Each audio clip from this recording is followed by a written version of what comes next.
Alright, so I am going to the store now, and I will be driving, so hopefully you can hear me over top of my heater, because this is the fourth straight day, this is April 17th, and the fourth straight morning I've woken up to snow all over my yard here in New York.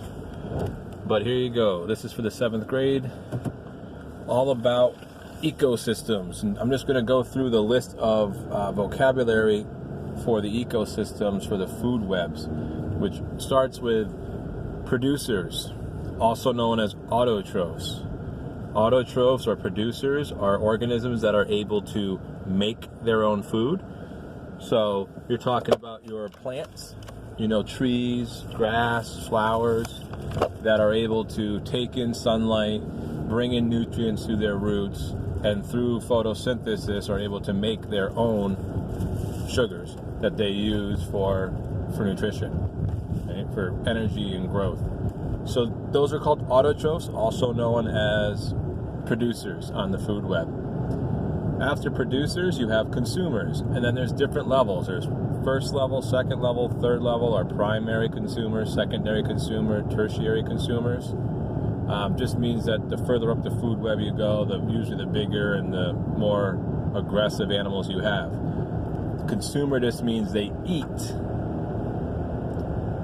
food to get their energy. They don't make their own food. So usually your first level consumers are your herbivores. They're eating the grass, they're eating the tree bark, they're eating flowers, they're eating any of the producers, right? That's what herbivores do. The second level ones are usually going to be carnivores or omnivores, and the same with tertiary. Primarily carnivores, but some are omnivores, like your black bears. Carnivores or omnivores, the difference is an omnivore will eat both plants and animals, and a carnivore only eats other animals, eats meat. So your top level predator in any food web is called the apex predator. And the apex predator doesn't really have anything that hunts it. It just hunts everything else and kills everything else and eats it.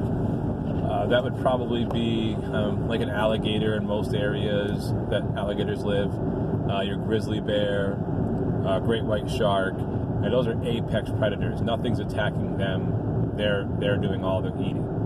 Okay? Not to say that other organisms can't defend themselves against it, but they're not being attacked and eaten by other organisms. So that's about, I missed two important ones. Bacteria and fungi are two decomposers, and decomposers are very important because they eat or consume dead organisms, dead bark and grass and other animals so it actually decays and dies and doesn't just lay there rotting all the time. So organisms that do that are called decomposers, and they help recycle nutrients back into the earth.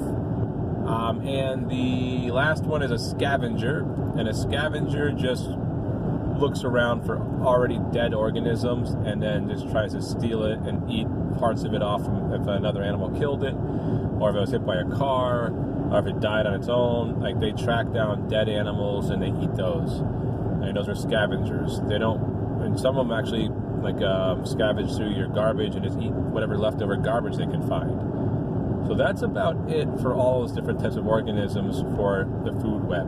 And remember, there's no real food chain. It's all interconnected into this web where one eats this, but it also eats this, and this eats this, and this eats that. And it gets kind of complex.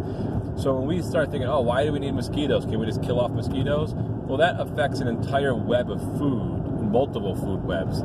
Same thing with snakes, all these organisms we don't like that we just want to kill off. It's not really going to work for the environment and the ecosystems. So have a great day.